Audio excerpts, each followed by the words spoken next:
we've made life convenient, but that doesn't make it easy on our nervous system. I think our nervous systems have never been as fried as they are right now. Your work has been in attachment theory, and you have done a lot of talking about even masculinity and femininity and things like that, but you're sort of pulling all of this together and having a bigger conversation. People are so afraid of actually trusting each other and building an arrangement that lasts. And they are so fixated on their nervous systems. Attachment science, I think, is going to be the future of relationships, and I'm betting my whole life on it. With a focus in attachment style, relationships, and resilience, he explores timely terms like anxious and avoidant attachment through a human lens, allowing himself, his clients, and his hundreds of thousands of followers to look both inward and outward to improve the relationships in their lives. I know something we're all looking for, including the one, most importantly, they have with themselves. He's taught me so much about the dynamics in my own life and really got me to think about it. And I know that he's going to do the same for you. Please welcome love and relationship coach, Adam Lane Smith. Hi, everyone. Today's episode is brought to you by The Reset. You'll appreciate its original title. I'm really excited about this one because it's something I'm personally hosting. The Reset is a women's wellness retreat taking place here in LA, and it's from January 23rd to the 25th. It's open to just 30 guests. We've created The Reset to help women navigate the complex world of wellness, providing a playbook to the best that we can that is informed, simple, and actionable, most importantly. Over 3 days, we'll cover movement, breathwork, recovery, mindset, nutrition, hormone health, and more. Can you feel what I'm passionate about? It's an opportunity to take many of the topics that we discuss here on the show and bring them to life in an intimate group setting. We'll even have a private live taping of the Gabby Reese show with a special guest. So if you're looking for an opportunity to grow and learn and connect with an incredible group of women, I would love to see you there. You can learn more and apply at thereset.com. That's thereset.com, REECET.com. Hi, everyone. Welcome to the show. Adam Lane Smith, thank you so much for coming out of your way to come and talk to me. I was really excited. It's funny. I had seen you, I think, on Modern Wisdom and some other places. And then somehow we got connected through your people that work with you. So I was really excited to talk today. And you were just saying that in some ways, it was funny, we were saying, things can be challenging in life, whether it's maybe starting a family or people if they want to do business or take care of themselves. And you said, we sort of have taken away things that make it easier. And it's funny because from my point of view, my first thought would have been, we have too many things that make it easier. And so when you say that, what do you think culturally that we have, taken away, that the things that would have actually made, having a family or feeling a sense of satisfaction easier? Yeah. We do have a lot of conveniences that have plugged gaps, and we've made life convenient, but that doesn't make it easy on our nervous system. I think our nervous systems have never been as fried as they are right now. Yeah, that makes a lot of sense. So your work has been in attachment theory, and you work with couples, and you have done a lot of talking about even masculinity and femininity and things like that, but you're sort of pulling all of this together and having a bigger conversation. Right. So maybe we could talk about your project and why you're doing it. Yeah. So I started off teaching a lot of attachment theory because nobody really wanted to talk about it much. And attachment theory is just the way that we humans connect to each other to get our needs met, take care of ourselves, and be calm and secure and have good nervous systems. And what I've learned is there's a whole wealth of science out there about how we actually connect. There's biochemical science in our brain. There's bonding hormones we need to know about. There's one specifically for monogamous satisfaction that most people don't even know exists and most people aren't talking about. And that's cool, but we need to talk about these things because we can measure monogamy in people biochemically. We can induce it. We can remove it. We can do all kinds of things. Attachment science, I think, is going to be the future of relationships, and I'm betting my whole life on it. You met my husband briefly, and I asked Laird once, we'll be married 28 years this year and together 30. And let me tell you, we're an unlikely duo to be together this long, right? We didn't come from families where people were doing that. It didn't actually I don't want to say it wasn't like a priority for me as a young woman, like, oh, I'm going to have a family and do all this. It was sort of one day at a time, like we'll show up and do our best. Yeah. But I did ask Laird once, like, why do you think one of your goals was, he feels very true blue to me, like to be monogamous. It doesn't feel like, oh, the old ball and chain. It felt like a real move on his part. And he said to me, because I want to be happy. Mm-hmm. And so when you say there's a chemical, I'm just curious, what's the name of it? And why would somebody have more or less of it? That's a great question. So the chemical that we're talking about is called vasopressin. It's a hormone that's released in a number of circumstances, but the biggest one we need to know between humans is when we solve challenges and overcome stress together. So if you and I go out and we do some painful task, we overcome it, our brain rewards us by tagging the other person as an ally who's helped us solve a problem. So I would guess you and your husband have overcome a tremendous number of challenges. And early in his life, he probably valued that. So that's why he wants monogamy. We actually find that if we take prairie voles, and very similar brain structures to humans actually, and you block their receptors for vasopressin, faithful monogamous male prairie voles become cheaters. But if you flood cheating prairie voles with vasopressin, they find a female and intensely connect to her and become monogamous and protective. Men have more vasopressin receptors in our brains, males, humans, than women do, but all of us have them.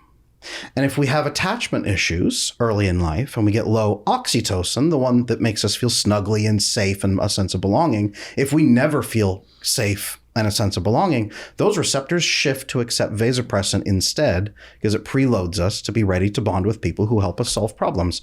So if we go out and start solving problems with people, our brains bond to them.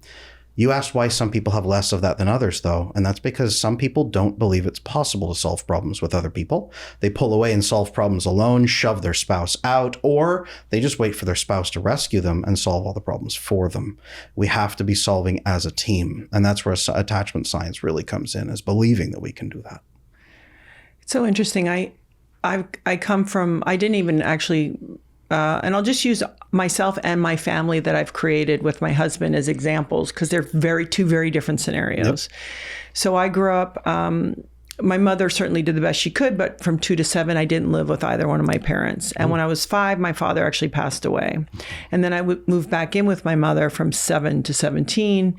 Again, probably did the best she could. And, but I was kind of a lot on my own, which created a lot of great skills. A little hypervigilant. Yep. I've learned to mellow out with that because you sort of analyze things that never occur. But for whatever reason, maybe being on a volleyball team, having a coach. There we go. So I got these other little slip-ins. I've had a lot of peripheral adults that really stepped in and supported me, even the couple that took care of me.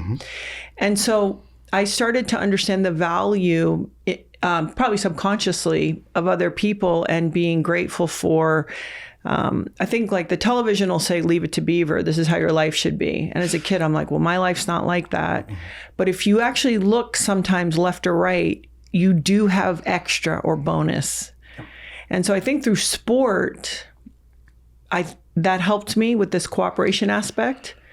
And then being fortunate enough to choose a person who is very steadfast. Laird is very present. It's never a guessing game, like how does he feel? In fact, I'm the opposite. I'm more in my head and could be emotionally distant. And in fact, we got together when I was 25 and almost divorced at 30 because I was too scared to say what I needed or wanted or the things I didn't like, because that would be a vulnerability, right? Like really opening up. What finally made you open up to him at 30? Was it the fear of losing the marriage? Well, we almost got divorced and I went to old habits, which is to retreat and leave. Yep. And so I ended up, living in a way that I was like, this is not congruent with who I'm trying to be. And Laird was sort of generous enough to say, okay, do you want to do this or not? And I remember thinking, okay, I will never get myself in any situation ever again where I don't fully tell the truth or don't say what I really think and feel, even if I'm going to be uncomfortable for a whole 30 minutes, because I didn't know how to have comfortable conflict. Okay. And so it really took going through something and realizing loving and being in relationships is scary because you care. But the alternative is what? It's nothing. It's being alone, or it's like a death. And so if you have somebody that you feel confident that they are who they say they are, they're going to tell you the truth, even if you don't want to hear it, even if it's, hey, I'm going to leave. Whatever it is, they'll tell you the truth. And that's really the best you could hope for. And so I thought, this is the time, if I'm going to do it, to change. And so then we create a family, and we have 3 daughters. And what's been interesting, though, is there's an independence to my daughters where they seem to need less people because they're pretty close to their family. And so I used outside people to family myself. And then I see them in a way doing it so differently. That's so wonderful that your kids are doing it the right way. We are supposed to have a safe place where our nervous systems feel calm and settled. When I said that all of the things that make our life easy have been removed, that's what I mean is our human relationships. We've replaced them with systems, with government, with, technology, smartphones, everything. And that's convenient, but that's not easy. Our nervous systems are destroyed. You fixed your patterns, and that's wonderful. It sounds like your husband offered you a securely attached relationship. And because of that, you were able to come out of your shell. You were able to grow. Something pushed you and you said, I will overcome my fear and my trauma. I will have new experiences. You changed your brain pathways through a secure relationship. And that's why your kids are so different from how you grew up, because they don't have the trauma that you had. Yeah. Totally different.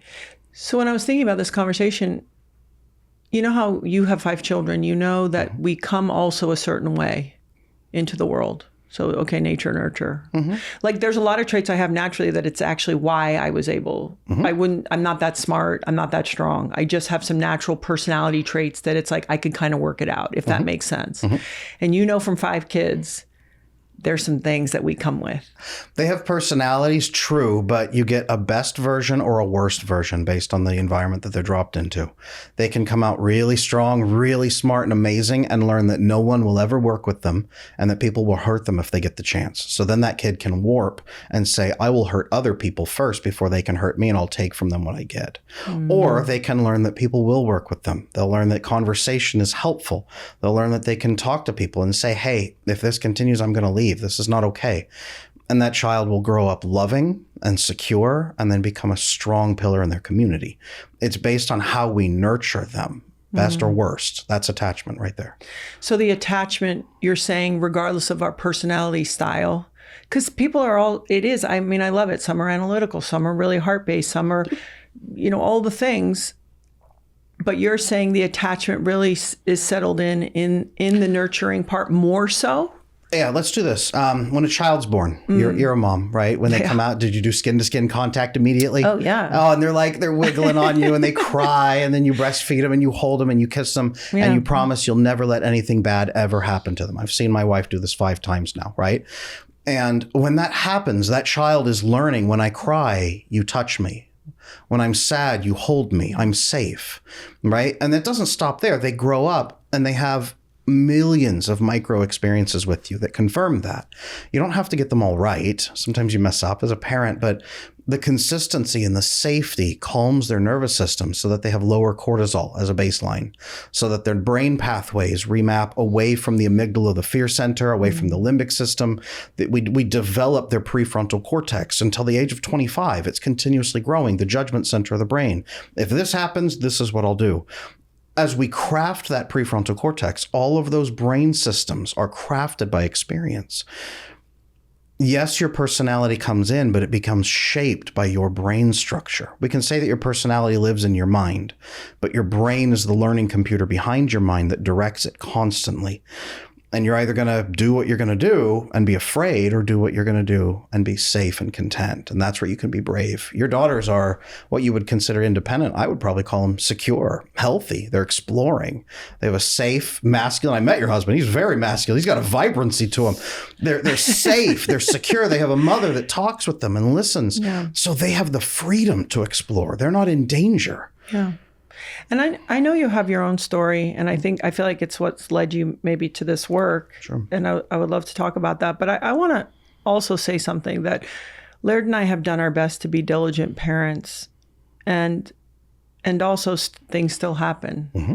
And so I don't want this to sound like we hit all the bullseyes. I mean, we as a family have had to deal with outside things happening to our children. And so I guess I just want to encourage people, because families go through all kinds of things. And it's not that you said it earlier, you have to get it perfect, but that if you can at least be trying to get that solid foundation, so even if bad things happen, your kids do also have a place to come back to heal, to respond, to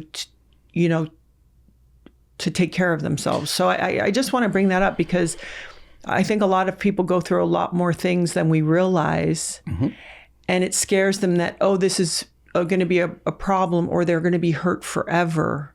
And that's not the case. No, what you're talking about is resilience. And we've been studying resilience for many, many decades, trying to figure out what makes a human resilient. And we have found that the greatest resilience is a secure family that you can go back to, that you can process with, you can share with, you can bond with, you can even just sit quietly with and know that your nervous system is safe there, right? When something painful happens to us, our brain tries to answer two questions. Number one, what is all the variables that went into me getting hurt? Mm-hmm. And number two, how do I make sure it never happens again? And if we can process those two questions and get good answers, then we overcome the trauma and we are strong and we grow. If we can't, we get stuck in it and our brain becomes fearful of everything that it reminds us of it.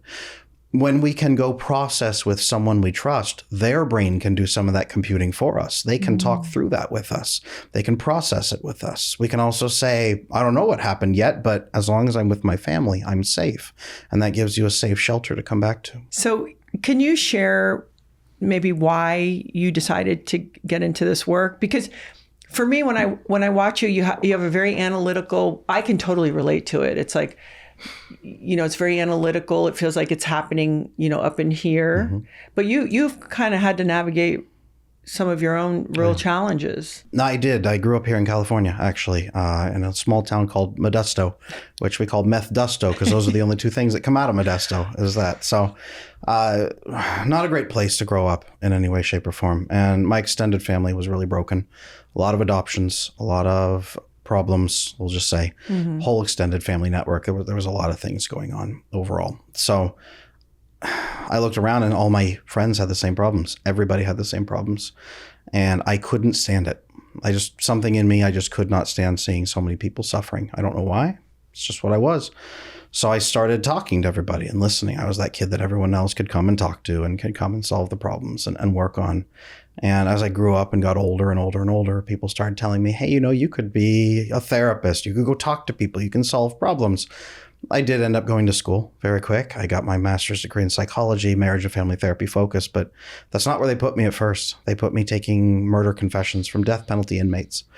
And I started at the very, very, very bottom of our society. And it was interesting walking into those sessions and hearing so many of the same stories of the kids that I grew up with, but now as the adult versions.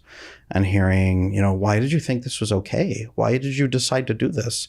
Well, I don't know, pushing on it. And well, it's because this person taught me that when I was little and I never learned different until now at this moment. I had attachment issues. I overcame them when I was 20 years old. And my job now is to help other people overcome them, whether they're in jail, whether they're millionaires. I work with trust fund families all the time, business families, political families, people I can't even name because of my NDAs. But I can't leave things the way they are. I can't leave the system the way it is, right? So many kids are growing up in families that they don't learn how to be loved. There's parents who want to love their kids and don't know how. There's kids who grow up into adults who don't know how to be loved. They don't believe in love. We see that 65% of the new generation is facing attachment issues. Only 35%, and that's optimistic, is securely attached, like your daughters. Only 35%. We're going in the wrong direction. And I am part of the answer of fixing that. I think that's why I'm here. So, the other part of this is, and everyone's afraid to talk about it, is you said it earlier, is the cooperation. Yes. Part of the reason I'm still married is we are in a cooperation. We are on a mission, whether it's the family, whether it's our businesses. And I think that sometimes if we approached it like, what am I bringing to these situations, to my friendships, to my work life, to my marriage? Do I bring a value where, guess what? Be hard to replace me. Mm-hmm. Everyone's like all about their feelings and all this stuff. And part of me is like, no, there's also some easier stuff you can do, which if you bring so much value, nobody's going to get rid of you. Correct. And if they are, that's their loss. Correct. In that way. You know what I'm saying? Yes. Like people go, oh, we get together, we do this thing. It's like, no, you're in a cooperation. Mm-hmm. And I even saw something you were talking about. It's like your values, your mission. It's like some of these elements are completely aligned. Yes. We have to have an executive partnership between two people. And that does mean you have to bring something and be aware of it. And you have Does it sound too harsh? No. Is that too harsh? Why is everyone like, no, it's about love? Because people are so afraid of actually trusting each other and building an arrangement that lasts. And they are so fixated on their nervous systems because everybody's nervous system is so fried. The more you get through the generations to today, their nervous systems are nuclear. You can't even fathom how bad Generation Z nervous systems are. They are destroyed from birth almost. But most people are so in their emotions because their system is screaming at them all the time. So anyone who shows up and pokes that and makes it worse and says you should form an executive partnership where you are actually working together and achieving something, building on the science of vasopressin and as monogamy and oxytocin as belonging, build on this basic science. They say, that's scary because that requires me to trust people and it requires me to be vulnerable to somebody in a partnership that may not last. So I'm going to run away from that and go do things that make me feel good. We're in a dopamine binging society instead of a proper serotonin focused and oxytocin focused relationship structure. That's why you're 100% right. So you're talking about men have more of the vasopressin receptors. Is it to go against their kind of biological nature to go out and spread the love everywhere? It might be. That might be an adaptation because our ancestors who became monogamous, their children had a greater chance of survival. Certainly. You have a father taking care of his children, natural instinct. But we do know that it helps us out in the field, right? Two guys go out, hunt together, bond together, come back together, and then celebrate. And it activates the desire for oxytocin. Same thing though, think of our ancestors, right? It wasn't just the dude going out doing work and the wife was sitting there eating like bonbons. No, she's working hard too. They get home, they're both working together continuously. Their life revolves around partnership. We evolved with partnership in mind. And not just two people, but an entire network. We're looking at your core nuclear family. We're looking at your kith and kin network, your extended family and friends. We're looking at your tribe. We're looking at your religious structure. We're looking at everything around you, right? It's a whole network. And that's what's been eroded from us, where it's solo individuals. Dating today is essentially, for our ancestors, it's sending a young girl out into the forest and saying, go find a stranger, have sex with him behind a tree, and hopefully he's a great husband. Our ancestors would laugh at us and mock us for the way that we are now initiating that sort of courtship. It's supposed to be a structured system where we work together to bond. But yes, men are supposed to be monogamous, it turns out. Yeah. And I want to say, if someone's listening, they can go, well, I don't have a lot of family. I'm an only child. Right. Laird has a brother who has no children. You came into my kitchen. It's full of people. Yeah. You can build a community. And so I just want to, encourage people that I always say it takes a little more effort and it's just beyond worth it. It's so beyond worth that connection with other human beings, because Laird and I were talking the other day and he said something about certain people making him hopeful just by knowing them. And I think right now we live in a time where that's what, if you have a religion and something that you can believe in, I think that's what each day you get up and you go, okay, I'm going to do my best. I'm going to show up. I'll be kind. And that comes from not being isolated. I agree. So it's so difficult. I know that you do a lot of health here on your show. Do you want to talk about the chemicals really quick of secure versus insecure? Because it's life-changing. I do. And I also, I would love also for you, just because people, I know they love the attachment theories. We can just sort of visit what the other styles of attachment are, because there's a few more. Yeah, absolutely. But yeah, where do you want to start? Before I forget, our nervous systems. Think about people who've gone through world wars, and somehow our nervous systems are more fried than theirs. Yes. Interesting. Yes. Because Well, and they led to ours as well. Their nervous systems led to ours. We find that if we take a rat or a mouse in a laboratory and we traumatize it to the point of death, and then we put it in a safe, controlled environment for the rest of its life, but we breed that rat, we find that for the next 3 generations, it carries markers of that trauma with elevated cortisol levels and fried nervous systems. But then if you stack that effect for every single rat for the last 4 or 5 generations having extensive trauma over and over and over, and then you erode its society so it has fewer and fewer healthy rats to bond with, and then you isolate them. And then if you take John C. Calhoun's Mouse Utopia experiments, where he destroyed their culture and just twisted them just by giving them everything they wanted, by giving them endless pleasure, they collapsed as a species. They started abandoning and eating their own babies. They started just mating randomly and just dumping the offspring. They a weird little subculture where a few would be all utterly beautiful and groom, and they'd be worshipped by the others for being so beautiful. And then some would be pushed to the outskirts of society and then snap and go on killing sprees before they'd get killed. Those experiments mimic our human structures the same. So if we want to talk about human nervous systems, we're looking at 110 years of continuously broken nervous systems getting worse for at least the last 110 years. But you asked me about hormones and neurotransmitters. Let's talk about that because it impacts your nervous system and your health both at the same time.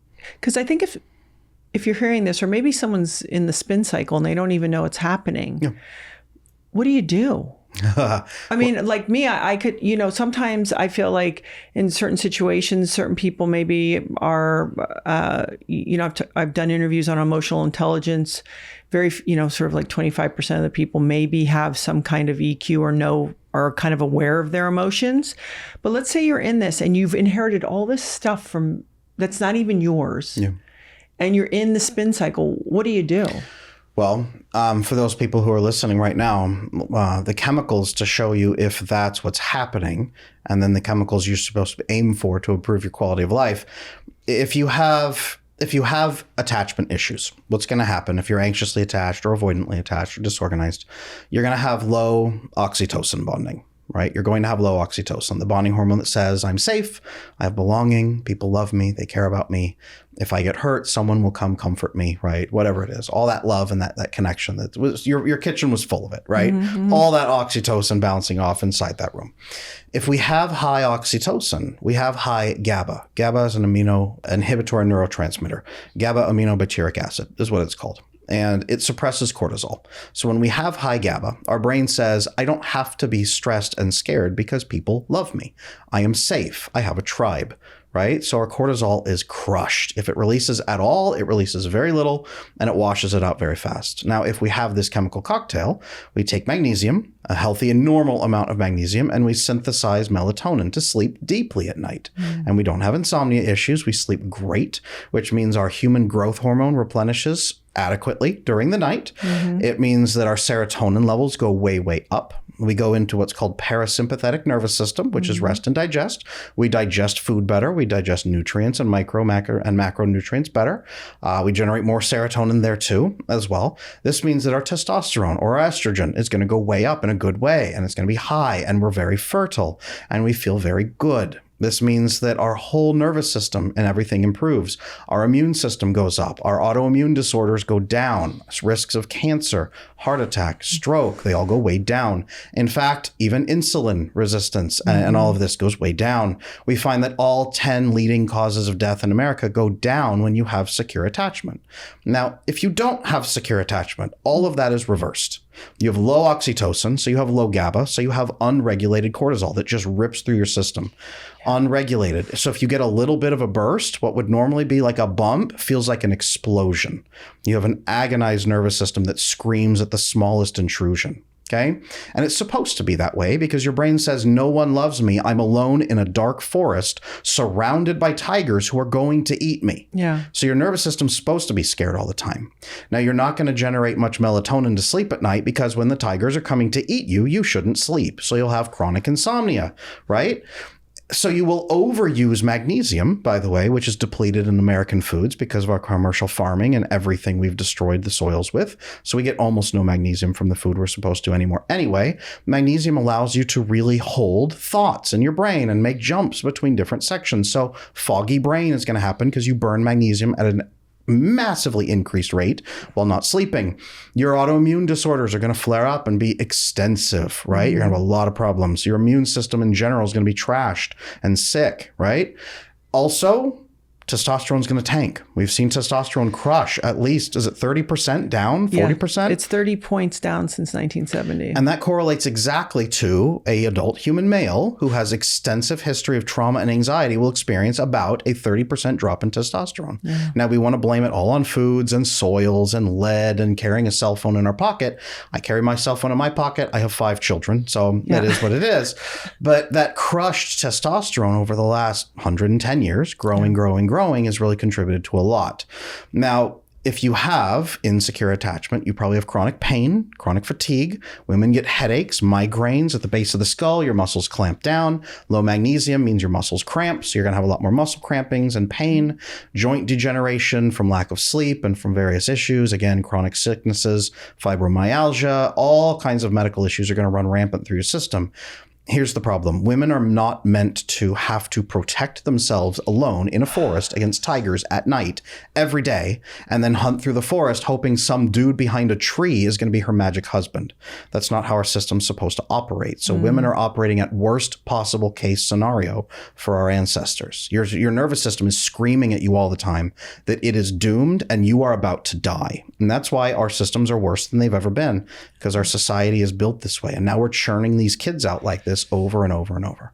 It's so interesting how we think we can ignore our biology. And I don't mean just this idea of like procreation, but like our nervous system, our hormone system, all of these things that make us animals that we are. And these are the things that you're studying. So you were saying, okay, we talked about some of the things that have been taken away that make it easy, like community. Mm-hmm. And I think like sort of some of this basic work, the fact that I can get DoorDash and have the food delivered. I think I understand the what's cool about that, but I also know that it probably is hurting us in a different way, right?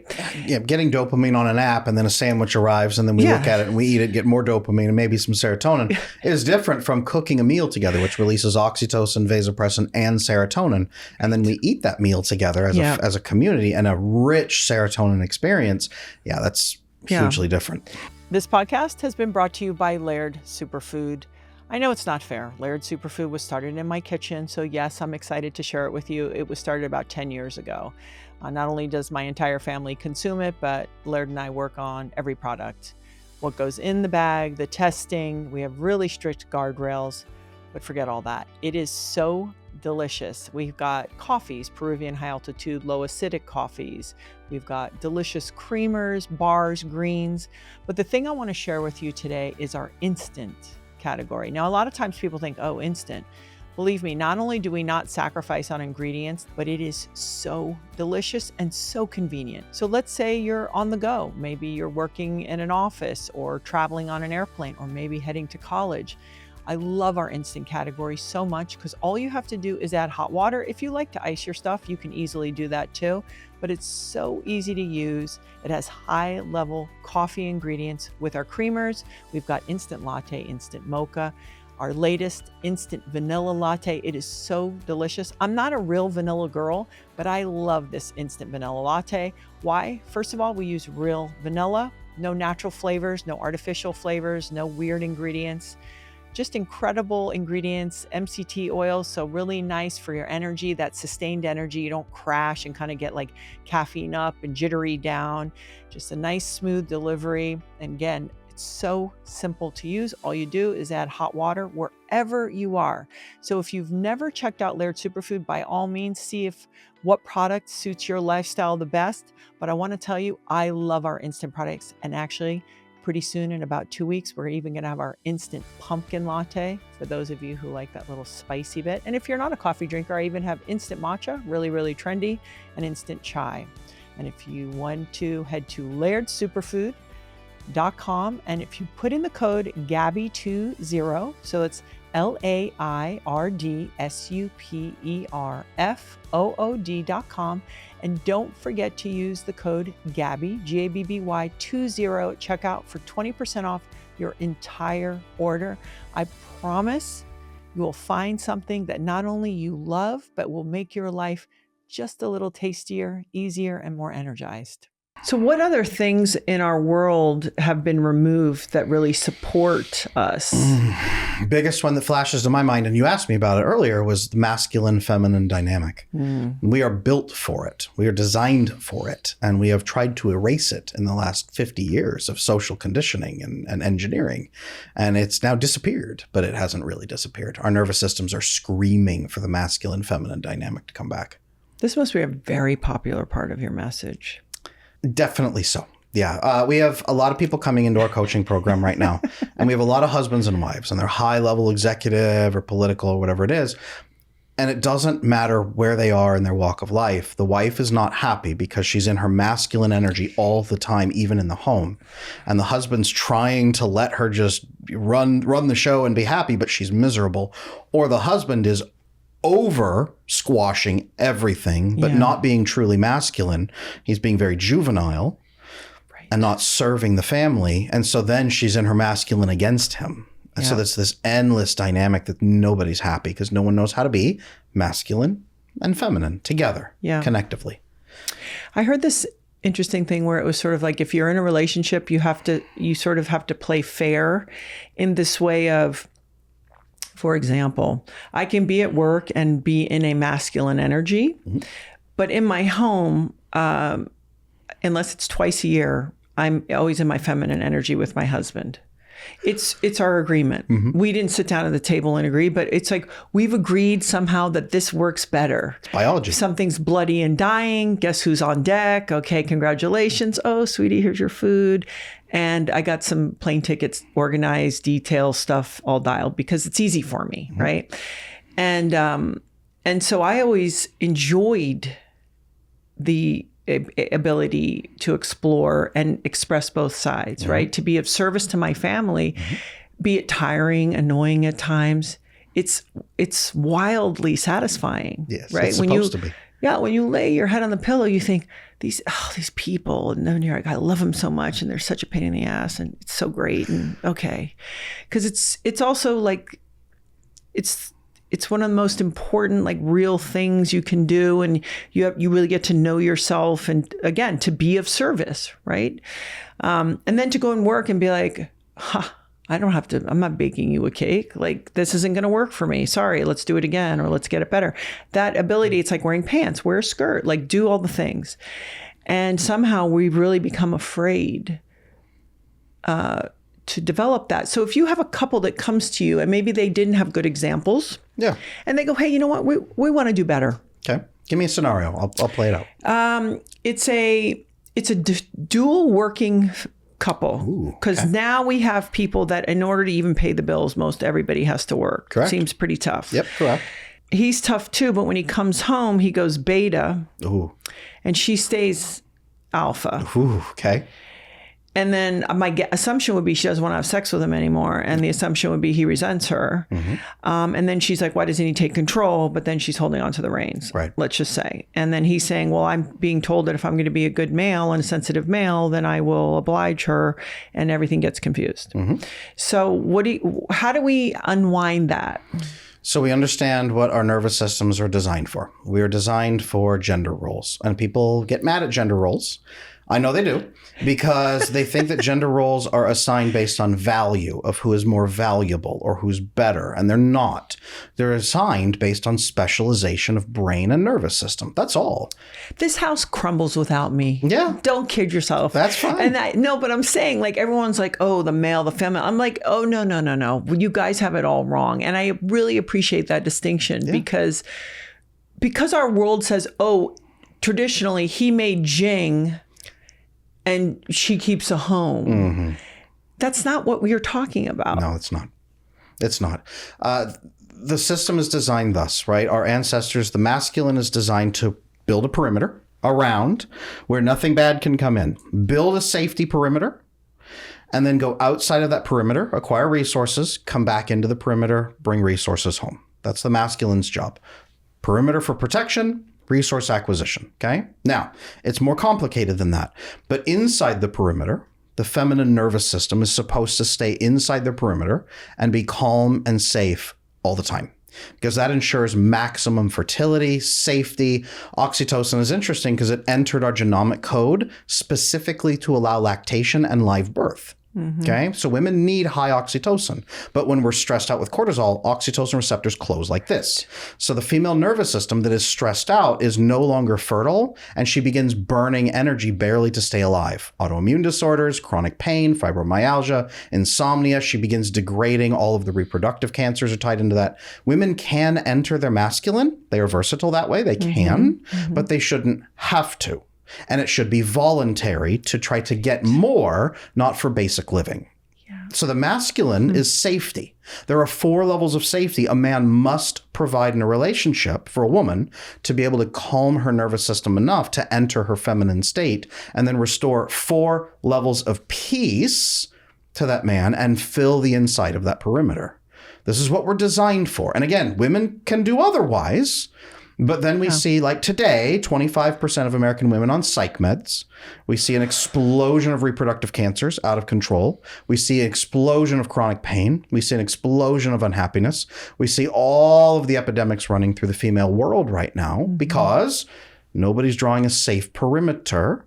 Yeah. So what do? Well, they run to the government or they run to employers, masculine forces to provide a perimeter for them. Yeah. Or they do it themselves. It's not how it's supposed to be. I can tell you the 4 levels of safety if you want, of what a man must provide. Okay. 4 levels, okay? Level 1 is physical safety. If a tiger attacks, raiders attack, other tribes, if something bad physically happens, if there's a bump in the night, does the man hide under the blankie and send the wife out with a baseball bat, or does he go out himself, right? Physical safety. Also physical safety from him. Is his temper controlled? Is he physically safe at all? Is she always physically safe? Her and the people she loves, right? Inside the perimeter, always physically safe. Level 2, resource safety. Now, a lot of my clients, the woman has huge amount of money, way more than the man does. Not actually a problem if the man is providing resource safety. Resource safety just says, if something goes wrong, will he go out of the perimeter and procure it for me? Would he go that extra mile? If my car breaks down, is he going to get me the extra things I need? If this happens, would he procure them? If society ends, is he going out and fighting for a can of beans for us, right? Resource safety. She can pay the bills, but when it hits the fan, he gets it. Yeah. Okay? Avoidantly attached men can do those 2 things. Those men who are like, lone alpha wolf, I can do everything, right? Like those emotionally disconnected, tough men can do that. An avoidant attachment style is built for hard environments where no one helps you. Anxiously attached men can't provide either of those, which is why anxiously attached men get swept aside usually, and they only get picked up by avoidant women who want someone they can control, like a purse dog, or they get pushed into the friend zone and nobody dates them. And that's why we have the incel movement, right, and everything happening right now. It's not even a movement. It's just a population of dudes sitting there miserable. That's the 2 different clusters. Now, level 3 safety is where it gets interesting. Level 3 safety is emotional safety. Am I safe to bring my feelings to him and sort them out and talk through them, my intuitions, my fears, my bad days, when I'm on my period, when I'm just sad, when I'm lonely? Am I safe having emotions? And am I safe from his emotions, where he won't run away from me? He won't freak out. He won't get angry. He won't explode. I don't have to walk on eggshells. He is disciplined. He has emotional discipline. He has emotions, but he has discipline. Level 3 is emotional safety. If they have this, then we reach level 4, bonding safety. Is he truly bonded to me monogamously as a loving partner where I know that he is mine, he is not going to leave me, he's not walking away, we're good. If a woman has these 4 levels of safety, she enters a safe feminine form where her oxytocin receptors spring open, her sex drive goes into overdrive like a rabbit, and she can't stop herself from clinging to him 24/7 because he is safety. Now she enters a feminine state to repay him biochemically and nervously and for your nervous system of 4 levels of peace. Do you have any questions on that before I show you what she's doing? I think it's so great. And what I'm reminded when you say that is when some of the basics, then you can move into those higher, more sophisticated, nuanced parts of actually what show up in the relationship. I wish I had invented that. That's that part is Abraham Maslow's hierarchy of needs. Of course. But this is just mapped onto those levels of safety. The man provides safety for her in those areas so that she can relax. When the female is inside that safe perimeter, fully, completely enclosed in a safe perimeter, not a prison, but a safe perimeter, she can fill that perimeter biochemically. And that's what women don't have anymore. I think it's so interesting that through the process of knocking around, we were able to, with the help of Laird and going through things and learning from our mistakes, able to, have a better outcome. But it would be so much easier. Yes. If somebody, even if you were in high school and somebody could share these ideas with you, because then you would also have this opportunity to say, hey, I didn't come from a home that I feel good, and I know these things about myself. I have this opportunity. And then also to require that from a partner, and then to be the thing yourself, right? Because it's not a one-way thing. So it isn't like, well, what am I looking for? No, it's actually pretty clear. Right. And that makes it so much easier, I think, when you're going out there, because people go, oh, he has money. Well, money doesn't make him actually do the first two things. And then if for whatever reason, he does the first two, if he doesn't do the second two, you realize you won't be in your best self. Correct.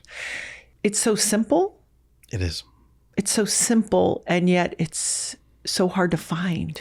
It is hard to find in America, in the Western world, because we have broken it for 110 years. And Are we going to have to go to Kazakhstan? Is that what you're saying? Like, where all those the fighter, like, I do. Well, that is one reason that women are welcoming men from any other culture, pretty much, is because they're giving up here.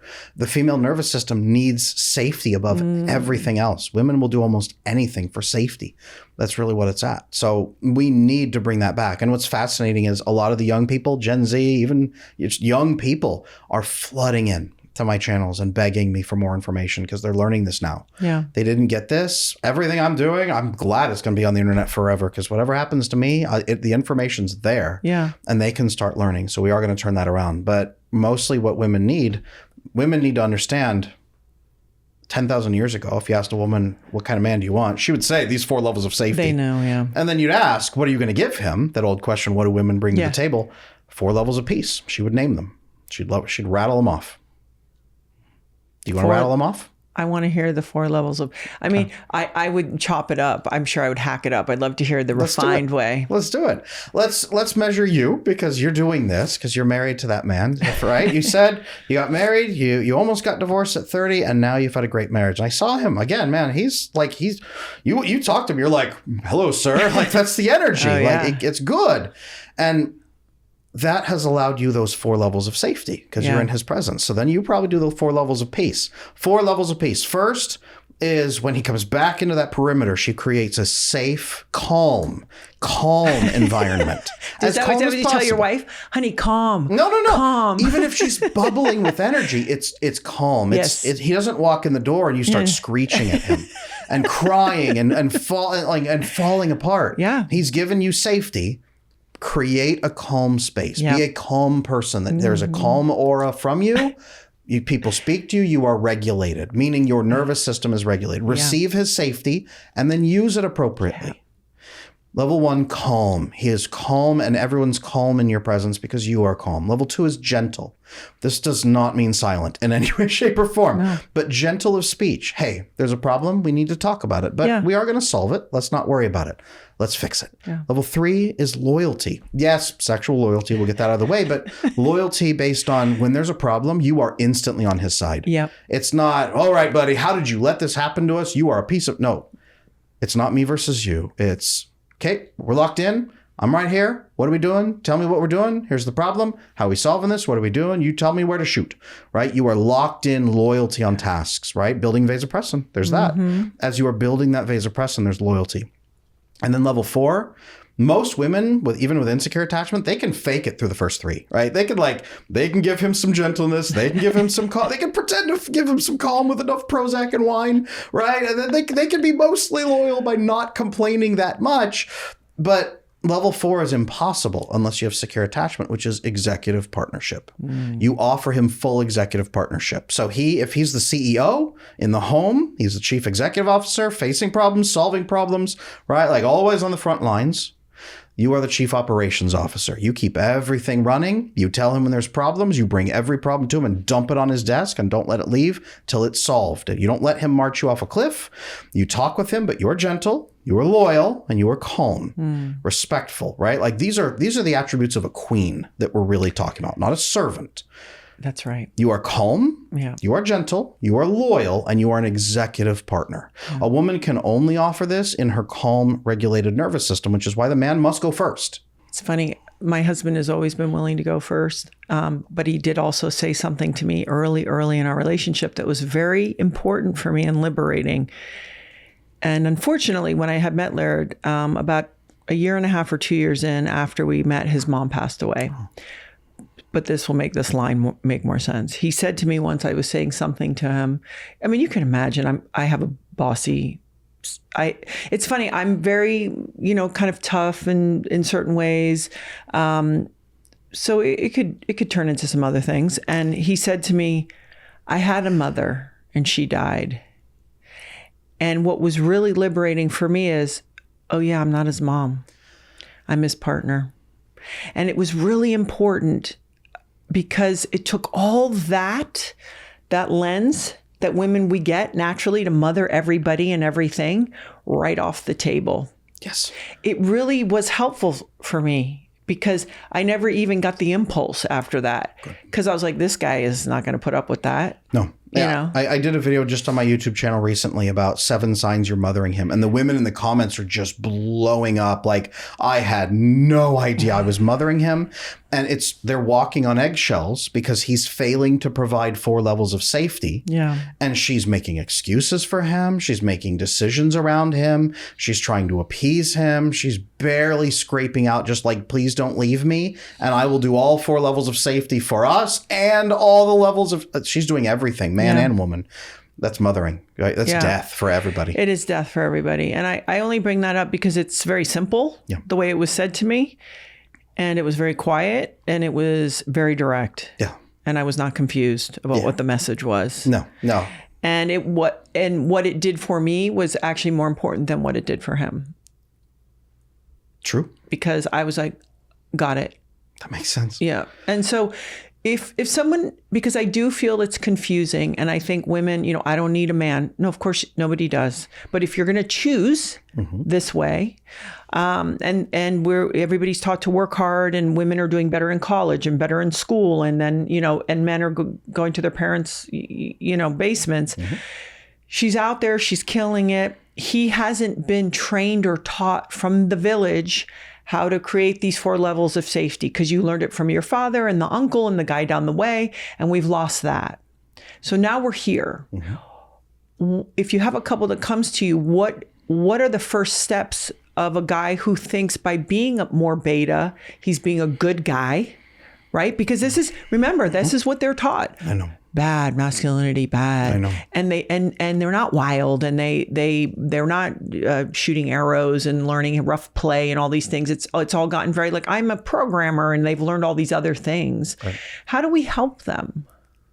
She wants you to be housebroken, not domesticated, is usually what I tell men. Oh my God. Like, at least be housebroken. It's like, if you're going to go outside, but you're not supposed to be this broken spirited animal who's forgotten how to actually live in the wild. Your job is to provide 4 levels of safety, not 4 levels of comfort. You're not here to provide her feelings and then just let her provide safety for you. That's failing. We have a word that we don't use anymore, which is effeminate. Effeminate is not being feminine. When a man is failing to give the 4 levels of safety, he's not being feminine. He's being effeminate. Effeminate is the inappropriate presence of feminine attributes where there should be masculine attributes.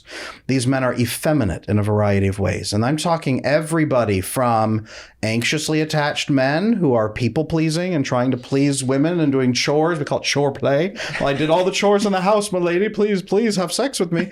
Up to avoidantly attached men who treat women like disposable wrappers and just throw them aside one after another and think they're totally alpha, right? But all they are is juvenile. They're not mature masculine. Remember that mature masculine comes about in 2 steps. The masculine has to grow from infancy, where you're dependent, into juvenile state where you are sovereign over self, disciplined, emotionally disciplined, control over your fear. You understand how relationships work. You understand dynamics, all of that, right? So if you are afraid of relationships, you're not really sovereign over yourself yet. And then from that, you have to pass a test of masculinity to emerge into mature masculine. There is a brutal test that filters out men from not men. Mm-hmm. And that test is, can you go into self-sovereignty and then emerge into service to others from your sovereignty, your legacy, the people you are serving? And I don't mean you reduce your sovereignty to become a slave. You take your sovereignty and you serve others as a legacy. Maybe you have children. Maybe you mentor people. Maybe you have students. Maybe you open an order or a school. I have no idea. But you serve others and craft a legacy from your sovereignty. Yeah. And that is impossible with insecure attachment. It's impossible unless you know how to build relationships. And that is where men begin providing safety for everyone around them. And we call that mature masculine. Yeah. And that's the state we're trying to help men reach. And when I sell them that vision, I see your eyes lighting up as I'm saying this.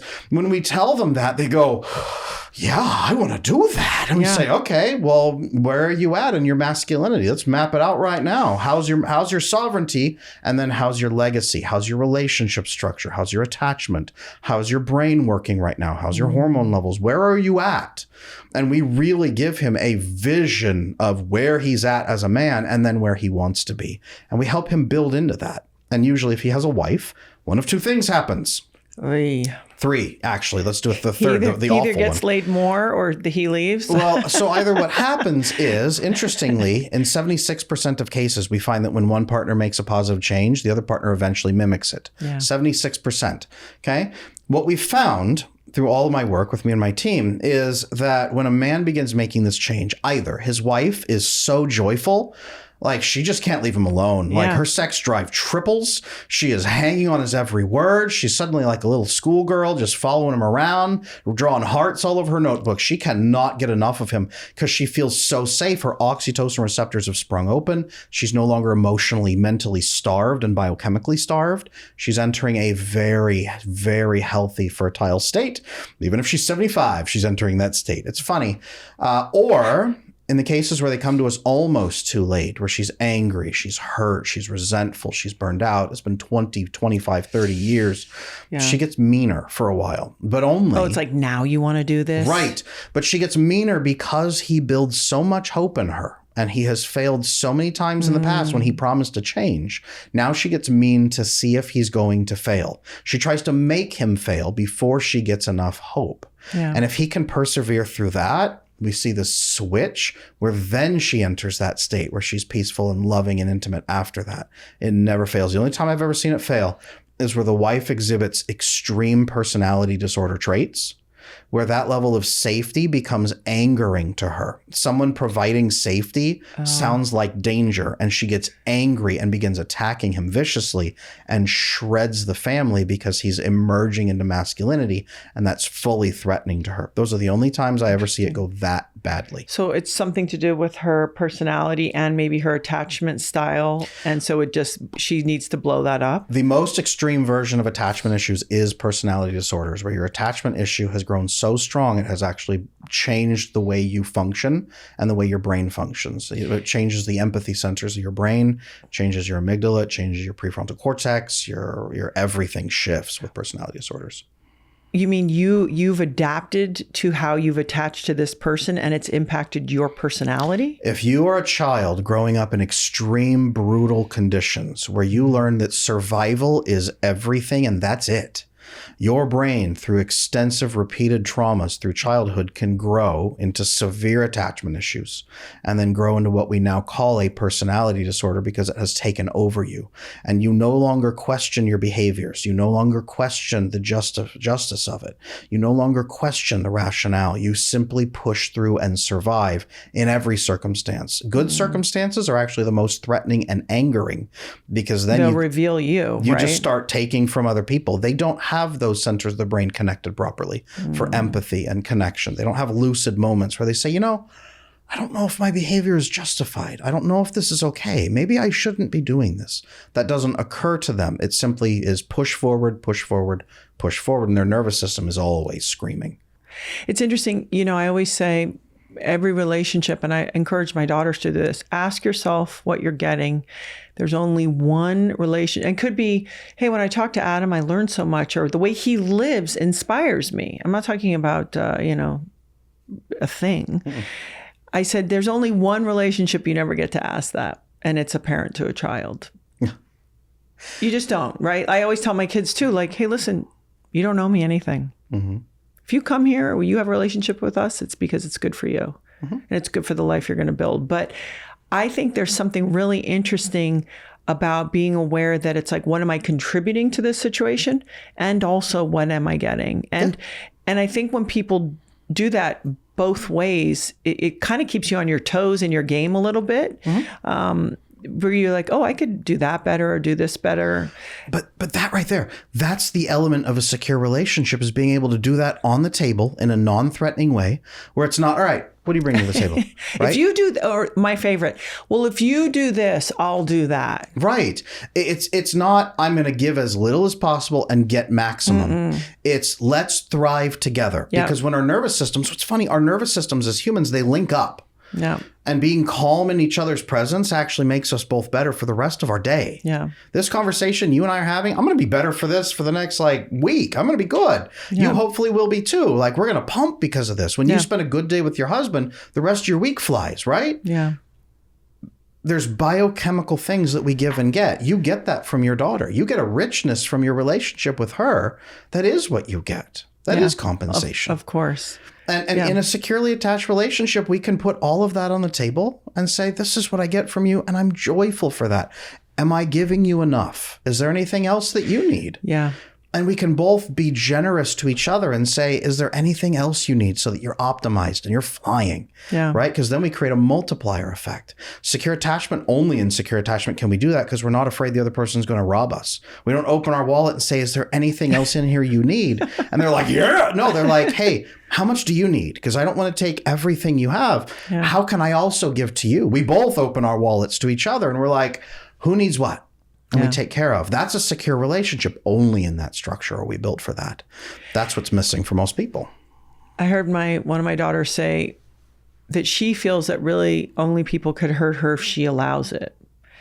And in a certain way, like it would be like, oh, I'll let you in, and I thought, oh, that's so interesting. So instead of being constantly in this state of fear of, well, they're going to hurt me, she's like, well, if I let you, right, you would. Correct. I mean, you might be able to. Correct. But I thought, oh, that's a much better way to go through the world. That makes sense. Yes. I choose who I let in, and the amount of damage you can do is limited. And if you start hurting me, I pull back. Yeah, it's like a securely attached person calls it on the spot and goes, hey, whoa, something feels off. Not really loving it.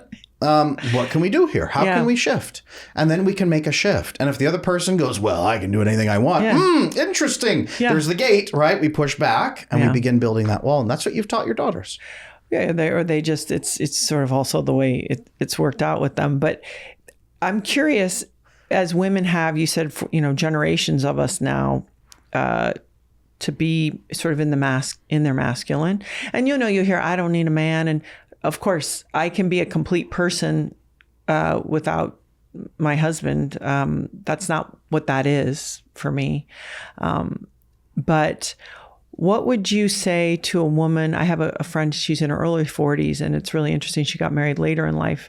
And she said, I kind of feel like I was lied to a little bit, right? Like, go out and go get that thing and do it, and you don't need that. And then all of a sudden, she was fortunate enough to meet a really wonderful partner, and has this marriage. So if you have a woman who's been revving in these cylinders, and she comes to you maybe because of her relationship, what are the invitations? This is something that I was inspired by, Laird, to learn to explore my feminine. Nice.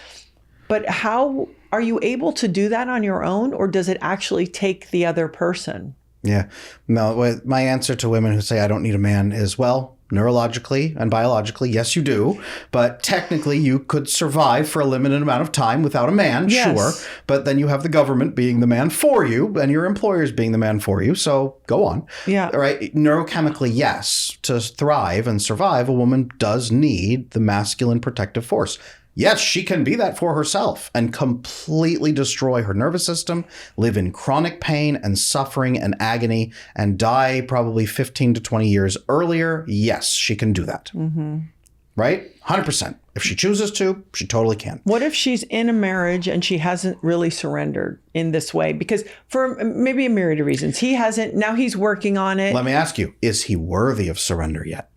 See, these are the That's things. the question. So do you, He has to be worthy of it. If he's providing 4 levels of safety and she's afraid to lean into that and trust it, that's a trauma issue. And she needs to work on that trauma. Okay. Because she can't receive his safety. Her brain is still saying, this man is not trustworthy because no one is. I can't let anyone in. That's a trauma issue she'll have to resolve to receive that safety from him. Once she does, click, everything pops open, and all of a sudden that love, that richness can come out. But the trauma can do that. We do have to work on trauma. That's a major factor. Are you optimistic? Our world is, the messaging is so different than this. I know. And the value and energy we're putting in, and it's like, I used to think about when I was a kid, boys don't hit girls, right? And if you had your boyfriend, right, they seem to take pride in telling their friends that you were their girlfriend. And probably for the last 15 years, it's like everyone sort of just hangs out. There isn't this celebration of even like, that's my boyfriend or that's my girlfriend. It's like, oh yeah, whatever. It's cool. It's casual. But are you optimistic? Like, are you thinking that, okay, so we've swung it one way and now maybe people are starting to go, well, maybe we could pull back towards some of these ideas? People ask me this all the time. Adam, how can you have so much hope? And I tell them, look, the human race has been at way worse places than we're at right now. Way worse. People can't even imagine. People look at our society and say, this is the worst it's ever been. No, it's not. For our nervous systems, maybe. Right. But for us as a species, no, not even close. Things are bad. Things are bad. But we cannot overwrite our basic biology, right? I look at TikTok of all places. TikTok gives me hope. It does? It gives me hope. TikTok is my biggest platform where people want to learn about attachment more than anywhere else.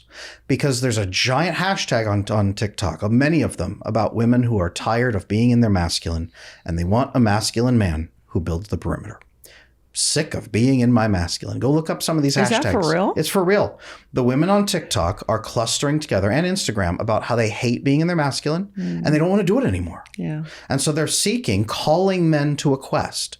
The role, if you look at all the ancient sagas, the role of the feminine is to call the masculine to a quest. Hello, sir. There's a dragon eating my kingdom. I would like you to kill that dragon. If you do, I'm not the prize. I will choose to marry you. The prize is that we will run a kingdom together for the rest of our lives. That's the prize. Are you my dragon killer or not? And he goes on the quest, kills the dragon, comes back. Again, she's not the prize. She bonds with him and says, excellent. If more dragons show up, great. Let's run this kingdom together. That's the masculine and feminine dynamic. Women are calling and calling and calling right now. They haven't been. They gave up. They stopped calling for decades. Yeah. Young women today are beginning to call. Even women, older women, every woman everywhere is beginning to call. Some men are answering it. I am optimistic. I have tremendous hope. There is not an ounce of doubt in me that things will turn. But it will be very messy. And a lot of men will fail the test. But I know that this is not the end of the story either. I know that there is much better coming because this can't be sustained. Our systems are trying to sustain us, but they won't. Yeah. The piper always comes. If somebody has a son right now, baby, child. Yes. I understand what fathers teach and model, but is it the mother's love? Because, and I only ask this, it's again, Laird had a very good mother, very loving mother, very smart mother, very independent mother, hardworking mother, kind, all these things. He didn't really have, he had a stepfather that so, and he actually didn't know his real father. So I always, they always say, well, what's their relationship like with their mother? The guys. Is she the key to his ability to be with a woman? Mothers need to raise their sons to understand what women actually need. Mothers right now are over domineering and crushing their sons, trying to protect them. And then their sons grow up as little purse dogs, or their sons go the other direction, say, I'll never let a woman near me ever again. And I'll control every woman who gets near me from now on. Right? I'll be afraid of women, or I will be controlled by women. It's fear of women in both directions. Women can help, but fathers are irreplaceable. I'll never forget going through graduate school, and I was a marriage and family therapist. I ended up one. And going through graduate school, our family systems, textbooks, had an entire chapter, every time, an entire chapter on mothers.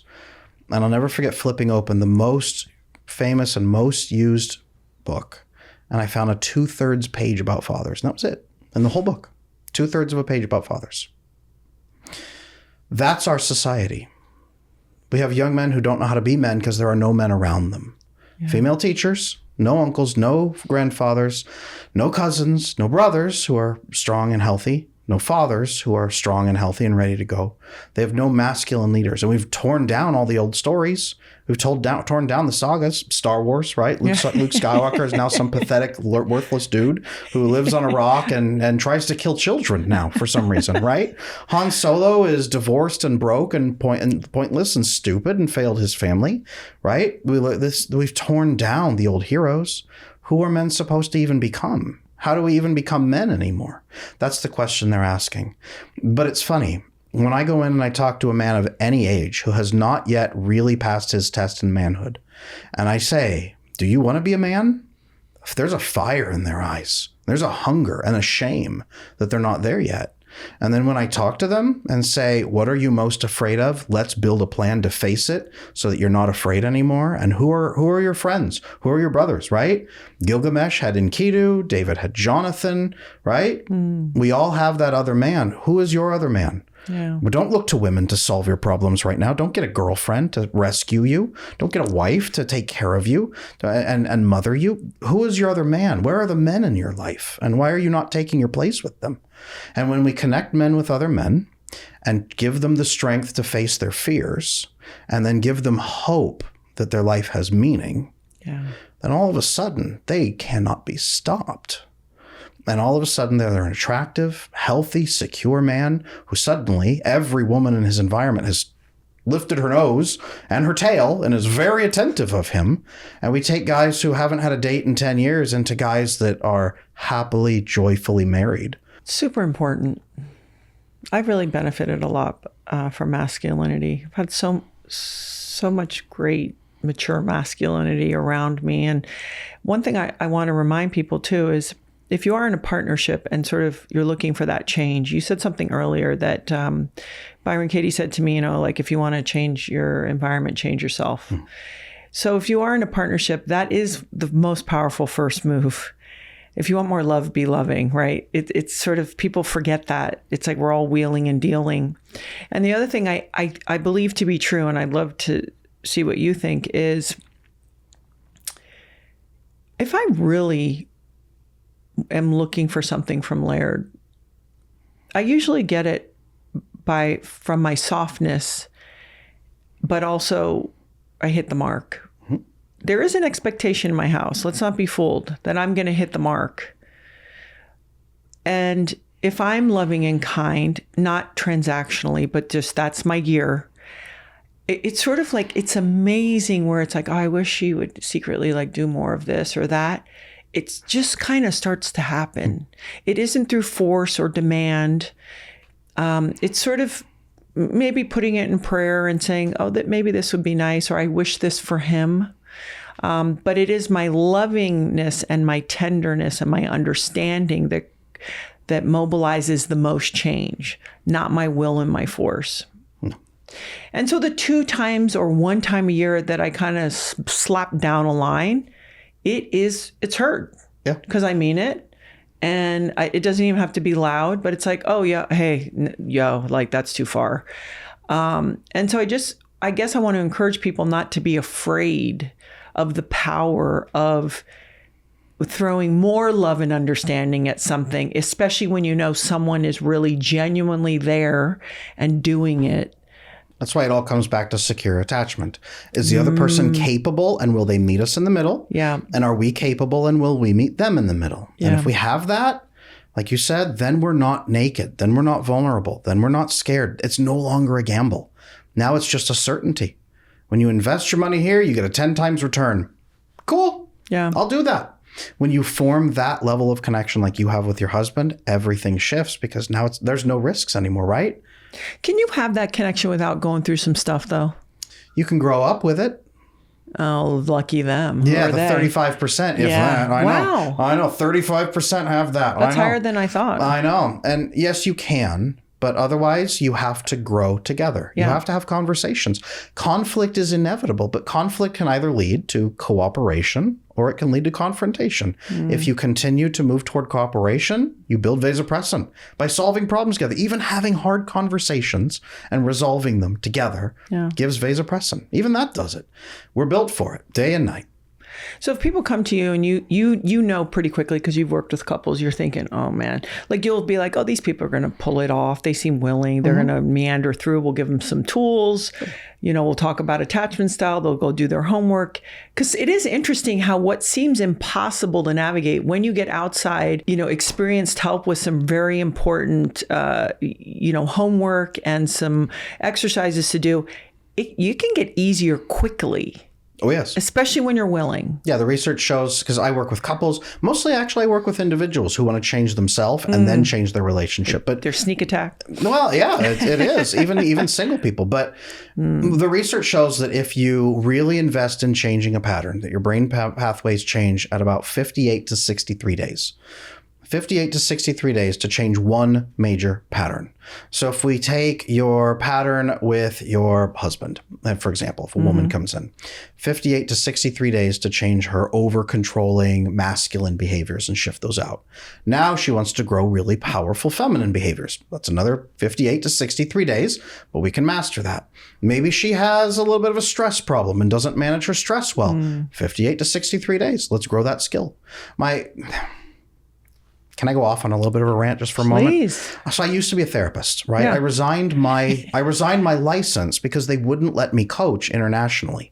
They tried to restrict me from that. And I said, I want to help everyone everywhere. And they said, well, we can't do that. And I said, well, then I'm going to. So watch me, right? So I'm building a whole coaching practice right now. And I'm in the middle of building a global institute so everyone everywhere can get this help. But the reason we do that differently partly is because therapy is good for treating diagnoses, but we have to train skills. Yes.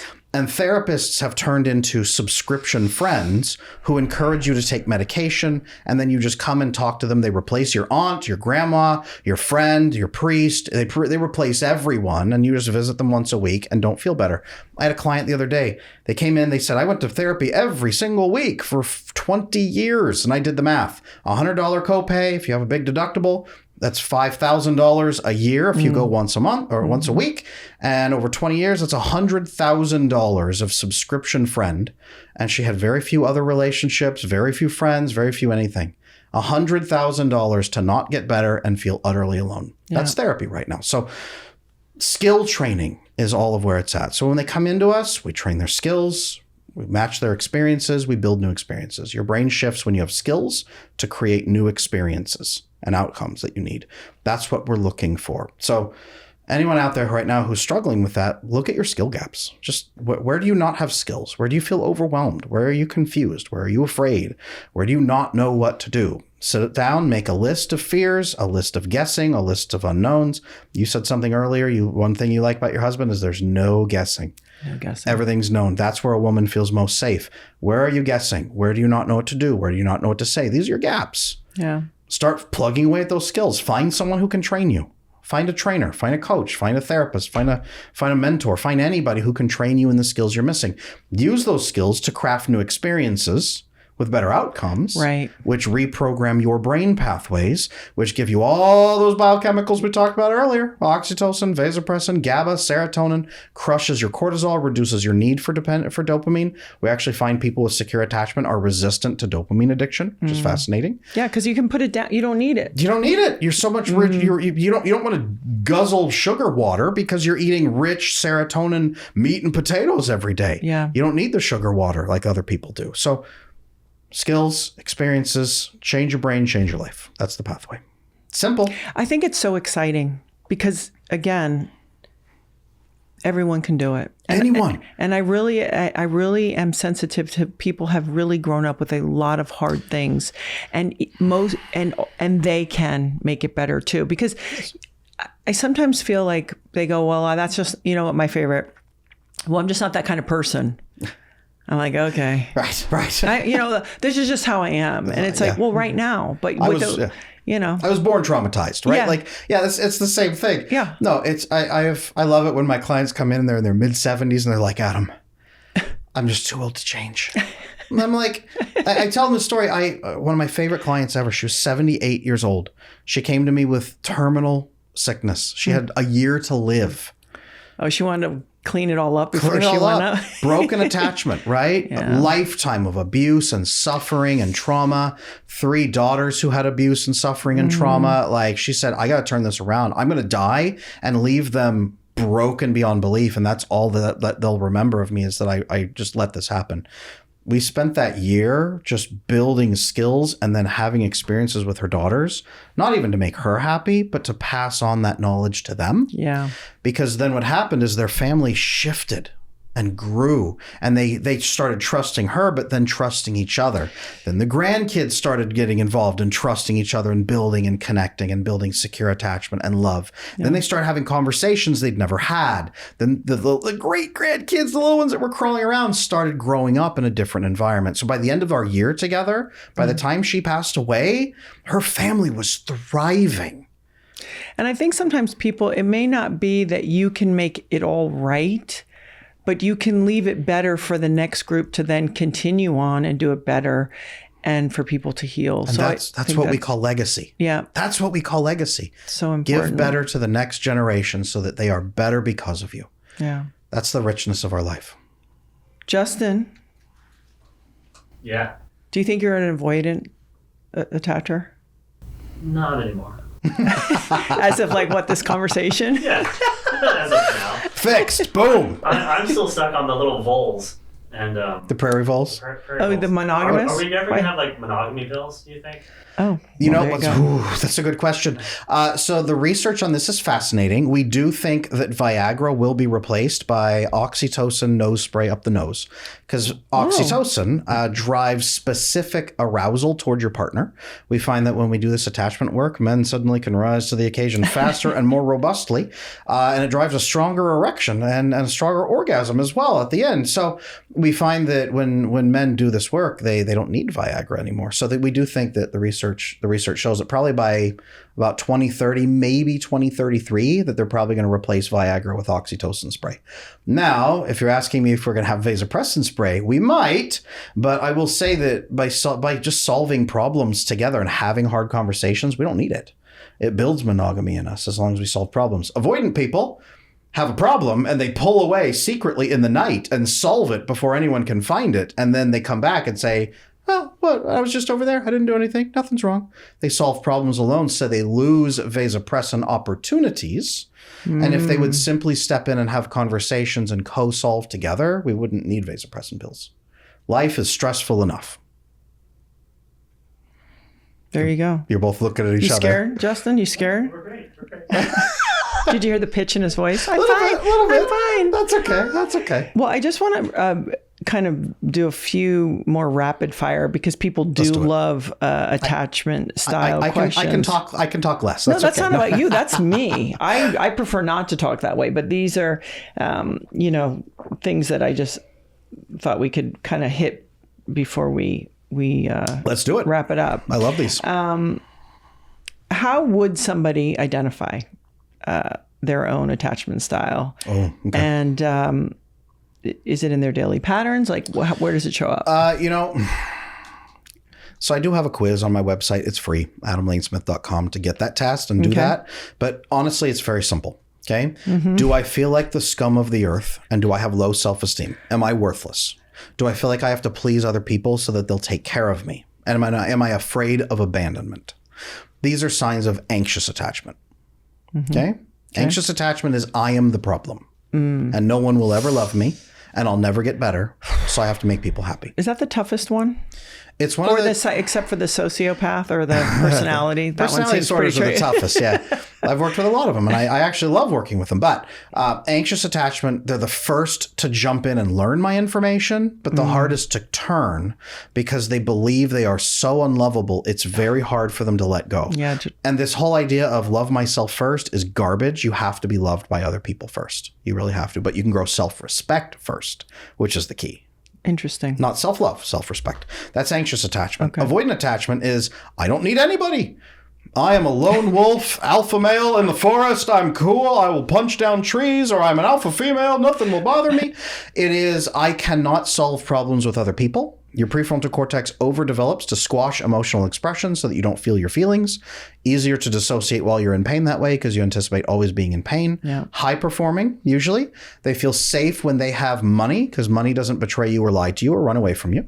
They're not greedy, but money makes them feel safe. Yeah. They are more likely to work extensive overtime and take pleasure in it almost. Work makes them feel safe. And they cannot really solve problems with other people usually because they don't believe that it's possible. So they run away. What they will do is criticize other people for having feelings and tell everybody to just stop crying and pick themselves up and get the job done. Just dissociate like I do and drink at the end of the day and everything will be great. And that's avoidant attachment style. It usually shaves about 15 years off the end of their life. That makes their quality of life low. Well, that definitely is me, 100%. Yep. I didn't do the drinking, I did the exercise. Exercise is the other one because they get serotonin that way, but by scraping the bottom of the barrel. Yeah. 2 hours a day, 5 days a week, or I'm a wreck. No, that's avoidant attachment style. Yeah, get some AFib, baby. Let me tell you about that. Correct.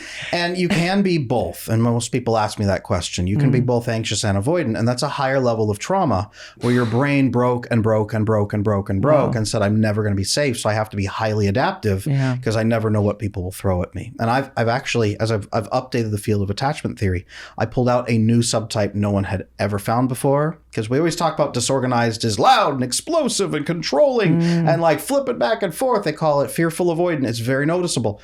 There's a subtype I call quiet disorganized, which is almost invisible, high performing, almost avoidant, but with an undercurrent of anxious, I'm never good enough, pleasing. That sounds exhausting. It's exhausting. Running away, not an option. Not an option. So they can't run away. They're trapped. Fighting, beaten out of them. Fawning, all they have.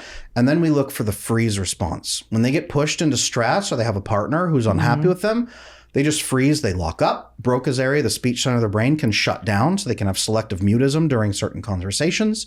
Their system freezes and they don't know what to say. And they just lock up. And it looks like they don't care because their face goes blank. It looks like they don't care. It looks like they're disinterested. The people around them misread them. They get called ice princess and all kinds of bad names, but they're so anxious and afraid on the inside. It's avoidant, but with anxious on the inside. Very invisible until now. I can't help but think sometimes if you're in these situations, like a hug wouldn't be the worst thing in the world. Depends where you're at. No, like just all the words and all the things sometimes that we get. And sometimes it's like, let's just start there. Like, you're okay, I'm okay. Physical co-regulation. Just helping the other person. Because Laird, I think, has taught me that over the years where it's like, just come here for a second, because physically builds a perimeter around you with his arms so you feel safe. That's the masculine and the feminine. Yes. No, I agree. Physical co-regulation is enormously just sometimes, important. It's just letting somebody know, like, it's all, we'll get to all okay, but right now, okay too, Regulating together, co-regulating is massively important. It's one thing that we've lost in our society, especially. We're not really allowed to do that much anymore. Do you know that young people, if I know anyone under 25, if I hug them, they put their shoulder into me because it's respectful. Have you seen the new person's hug? In the old days, it was heart to heart. And now young people, because they want to be respectful, because about physical proximity and touch, they put their shoulder into you. Interesting. And right into your chest. Yeah, they don't really know how to do that anymore. No, and I'm like, are you giving me a shoulder hug? They don't understand. It's very interesting. It is. Yeah. We've lost the art of basic human touch, which is interesting because even animals can do that. That's how far removed we are from our basic biology. And that's why we are biochemically starving. Yes. So if a parent we've talked about how they can do their best to raise secure children. It was funny when I had one of my daughters, I had a pediatrician say to me, and this was very popular when people were sleep training their children. So 2 o'clock, 6 o'clock, and 10 o'clock. Oh, no. Yeah. So they would say if it was 2, 6, or 10, whatever time that was, then they would feed the child or get the child. But if the child was crying any other time. Yeah, the cried out method. You're right. And so I remember thinking, this doesn't feel good to me. No. And the pediatrician said to me, Dr. Jay Gordon, he said, listen, your kid under a year old, I'll tell you right now, they're not manipulating you. Even if it's just, hey, can you hold me? They just want something. And he said, by acknowledging them, and I actually always kept my kids in my room with me because it was just easier, felt good, whatever. Everybody's different. I respect it, however you got to do it. But that if they cried and you came, that you were teaching them your voice matters. Yes. When you say something, because that crying is their language, it will be heard or acknowledged, and there's value in it. And when he said that, I was like, that makes perfect sense. This is basic attachment science. I'm against the cried out method. I do think after 6 months, you can train them to get used to you don't rush in, pick them up and rescue them immediately. But the whole just leave them for 4 hours to cry and sob uncontrollably. That's one reason attachment has got worse. Yes. And I just thought that was so interesting. And their baby's such a short period of time. We're training their nervous systems. Am I safe? And do people care about me or do they not care about me? And I'm alone in this world. Yeah, that is rugged. Mental health. I feel like when I was reading about attachment style and this whole thing, it just seems like they go part and parcel. So if somebody's dealing with something, it seems like almost easier to sort of have these skills in place for your nervous system, and it might have a domino effect in so many other things. Right. Mental health. So I worked in mental health for a long time. All the diagnoses is a constellation of symptoms of what's wrong inside your system, and we don't really know why, and here's some pills. That's what American mental health is, okay? We talked about oxytocin and GABA being low, unregulated cortisol flooding out of control. Now that can look like a lot of things. It can look like generalized anxiety disorder. As your system crashes and you get that dorsal vagal shutdown system happening in your vagus nerve, you can crash into depressions. A number of depression pieces come directly from these attachment issues, right? If you have severe traumatic things happen to you and you're alone biochemically, you're going to get PTSD. Do you guys talk about nutrition or movement in part of the skills to support people during this process? We absolutely do. So I'm not a nutritionist myself, so I don't give that advice, but your nutrition needs to be, we talked a little bit about magnesium, right? Our soils are depleted. Selenium, something else that's depleted badly in our soil, is there's a lot of things you do need in your system. Amino acids are largely missing for a lot of people with attachment issues because they gravitate toward processed foods and dopamines instead. So they're not getting the proper nutrients that they need. We know they need a lot of things like L-glycine, things like that, things like, magnesium is a big one. Zinc is another one for your nervous system. We know that if you have zinc and magnesium together, it gives you a free testosterone lift of up to 45% floating testosterone in your system, but most men are not getting zinc or magnesium in the levels they need. There's more testosterone plunge and associating with that. There's so much that your body is supposed to be doing. We're supposed to be moving. Yeah. Your nervous system's not used to discomfort because you sit on a couch flipping through your phone 24 hours a day, right? Going to the gym trains your nervous system for stress at least, which is why for most people the journey begins at the gym and they start working on physical fitness, then grow into mental discipline. No, your body and your brain and your mind, all three fit together into a complete piece, one complete whole. You can't disentangle your mind from your body or from your brain. They're all fitting together. Yeah. So we need to work on all three. I can't help but think when we talk about all of this, that it's also really, really natural. Like, I feel like being screwed up and getting it wrong and needing to fix it is part of being a human being and part of the journey. And rather than being like, oh, what's wrong with me and I'm broken, taking it as an opportunity to be like, yes, so this must be my homework. And it's hard. And it's also really normal. Right. Because I think part of being a human being is being screwed up and kind of working your way towards better. Well, let's look at it this way. Human beings are the only animal on the planet that we claim have a chemical imbalance. every other animal on the entire planet, if we say, why is that animal acting like that? We start looking at environment and behavior and all of these other diet, everything. We don't say, I wonder if they have a chemical imbalance. That animal needs Prozac. Somebody give that blue whale Prozac. No, what's happening? It's an environment and its diet and its relationships. Yeah. Humans are no different. Yeah. And so I guess I just say that because I want to encourage people that even if you're feeling under it, that maybe closer to the top or towards the sunlight is not as far as you think. It's really not. And if you can get practices and skills like you're talking about, it can be really helpful.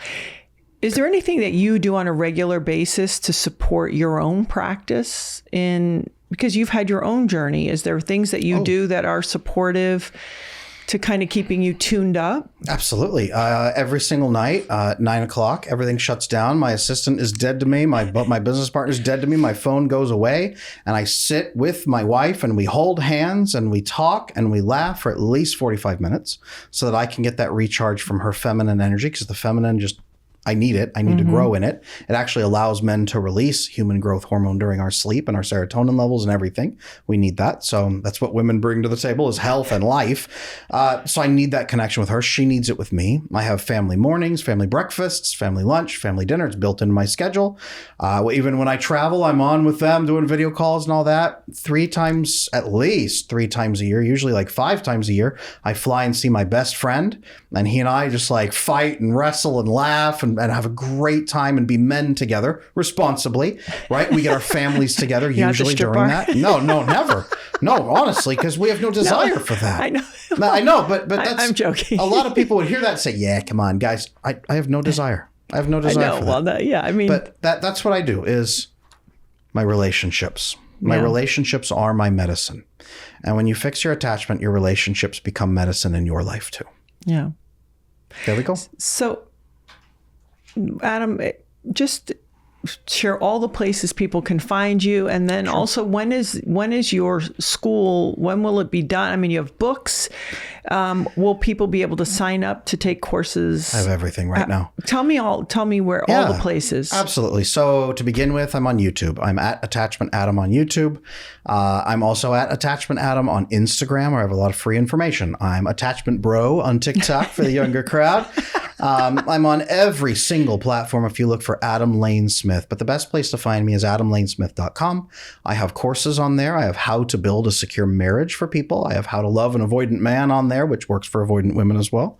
I have the attachment boot camp to repair your attachment. If you want direct coaching, we offer coaching with me and my team. We also have the attachment repair program, where we walk you through an exact skill training process to give you the skills and the experiences you need to fix your attachment. So you can go as fast or as slow as you want. You can work with all of us. You can work with a few of us. You can work with me. We are all available to help on adamlanesmith.com.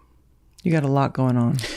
Thank goodness. I could not do it without my business partner, my wife, everybody else supporting me. Yeah. Relationships make it work.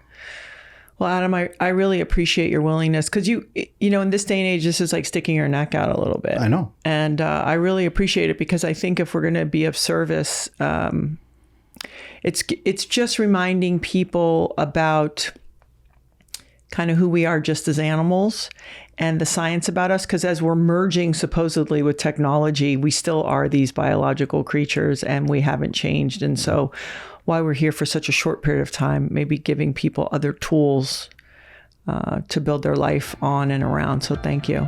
Thank you. Thanks, everyone.